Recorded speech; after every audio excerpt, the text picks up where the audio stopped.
Hello, Wesley class. I had hoped to be with you in person this week, but the snow wouldn't allow it. So I just wanted to send you a short video introducing to you what we're going to be looking at this February in Sunday school.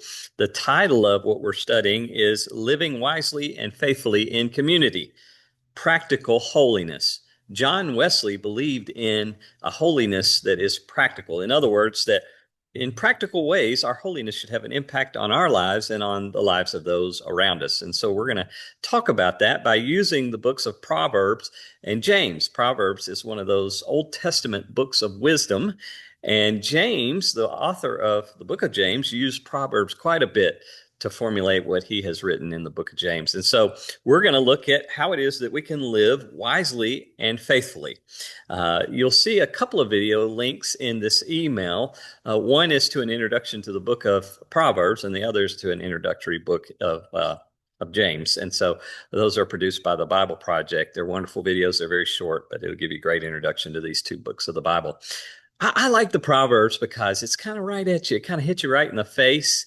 And this wisdom literature these are ideas that you can't get around. You know, it's like, hey, if a haughty spirit's sort of this, and this is what leads to a haughty spirit, and this is what will happen when you have a haughty spirit, and by the way, wisdom is doing this, not that. And I love that. I love that sort of instruction, and you'll see that as we go through these two books.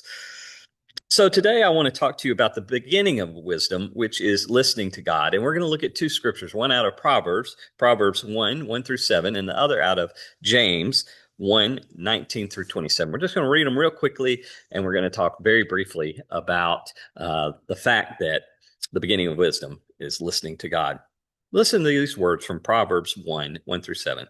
The Proverbs of Solomon, the son of David, king of Israel, for obtaining wisdom and discipline, for understanding words of insight, for acquiring a disciplined and prudent life. That sounds pretty good. For doing what is right and just and fair, for giving prudence to the simple, knowledge and discretion to the young. Let the wise listen and add to their learning, and let the discerning get guidance for understanding proverbs and parables, the sayings and riddles of the wise. The fear of the Lord is the beginning of knowledge, but fools despise wisdom and discipline. The fear of the Lord is the beginning of knowledge. I've had some bosses that I sort of feared, not in a way that they were abusive or anything like that, but I respected them and I sort of feared them in a healthy sort of way. I had one boss when I was first in ministry, our bishop that was here in Tennessee years and years ago. He came and he said, at a preacher's meeting in my district, he said, church people can sometimes do this to preachers and sometimes do that to preachers. And some of the things that he said had been done to me, and they weren't very kind and these types of things. And so we were kind of like, yeah, exactly. And then in a big booming voice, he looked out at us and he said, but I expect you to be their pastor regardless. And if they go to the hospital or they're in need of a pastor, I expect you to show up. There's a little bit of fear, a healthy fear on my part. This boss of mine meant it. And in many regards, that has been a wonderful word for me, and it's sunk into my heart. When someone that I didn't think liked me needed their pastor, I heard those words, that expectation, that wisdom that said, you're their only pastor. I expect you to go. And so I went, and it's been wisdom for me. That's what this Proverbs is talking about. The beginning of wisdom is listening to God, fearing God, paying attention to God, respecting God. So that's pretty simple there, but it's powerful. And so those that want to gain wisdom, listen to God. And then here are these words out of James, chapter 1, verses 19 through 27. My dear brothers, take note of this. Everyone should be quick to listen, slow to speak, oh my, and slow to become angry.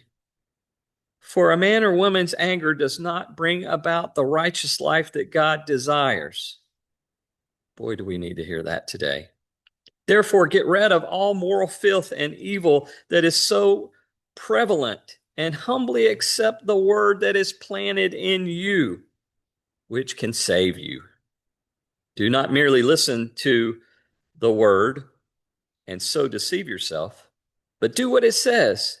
Anyone who listens to the word but does not do what it says is like a man or a woman who looks at their face in the mirror and after looking at themselves looks away and immediately forgets what they look like.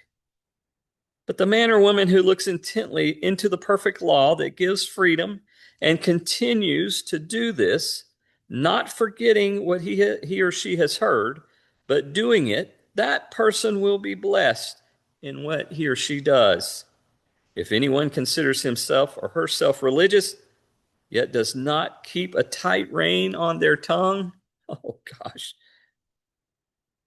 then they are deceiving themselves, and their religion is worthless.